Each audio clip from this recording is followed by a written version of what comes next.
বংশৰ অঞ্চলৰ কাৰণে এটি ঐতিহাসিক দিন বুলি আমি কৈছোঁ। এক ব্যতিক্ৰমী প্ৰয়াস।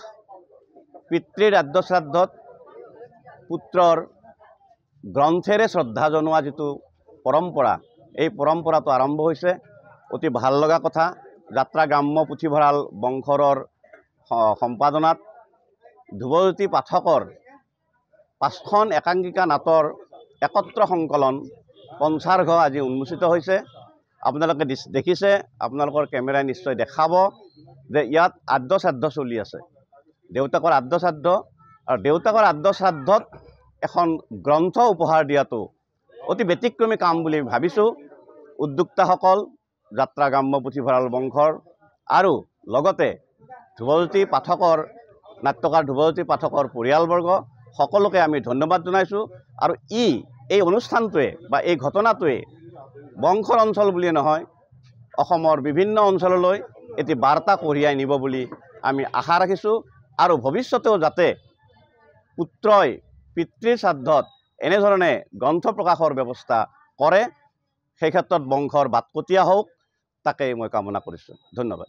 আজি ধ্ৰুৱ পাঠকৰ পিতৃৰ আদ্য শ্ৰাদ্ধৰ দিনা ধ্ৰুৱ পাঠকে পঞ্চৰ্ঘ নামেৰে 5খন নাটকৰ সংকলিত এখন নাটক উন্মোচন কৰিবলৈ মোক ইয়ালৈ মাতি আনিছিল, আৰু মই এই পঞ্চাৰ্ঘ আজি আনুষ্ঠানিকভাৱে উন্মোচন কৰোঁ।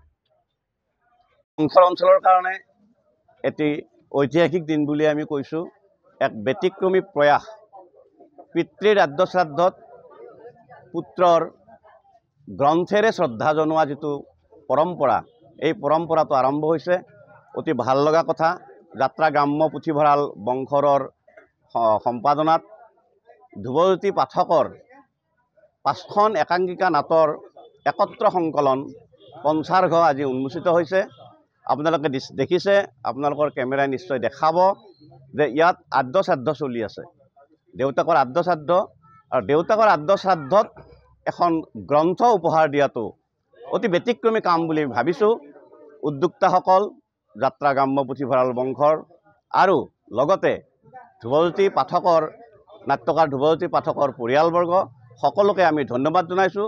আৰু এই অনুষ্ঠানটোৱে বা এই ঘটনাটোৱে বংশৰ অঞ্চল বুলিয়ে নহয়, অসমৰ বিভিন্ন অঞ্চললৈ এটি বাৰ্তা কঢ়িয়াই নিব বুলি আমি আশা ৰাখিছোঁ। আৰু ভৱিষ্যতেও যাতে পুত্ৰই পিতৃৰ শ্ৰাদ্ধত এনেধৰণে গ্ৰন্থ প্ৰকাশৰ ব্যৱস্থা কৰে, সেই ক্ষেত্ৰত বংশৰ বাটকটীয়া হওক, তাকেই মই কামনা কৰিছোঁ। ধন্যবাদ। আজি ধ্ৰুৱ পাঠকৰ পিতৃৰ আদ্য শ্ৰাদ্ধৰ দিনা ধ্ৰুৱ পাঠকে পঞ্চৰ্ঘ নামেৰে 5খন নাটকৰ সংকলিত এখন নাটক উন্মোচন কৰিবলৈ মোক ইয়ালৈ মাতি আনিছিল, আৰু মই এই পঞ্চাৰ্ঘ আজি আনুষ্ঠানিকভাৱে উন্মোচন কৰোঁ।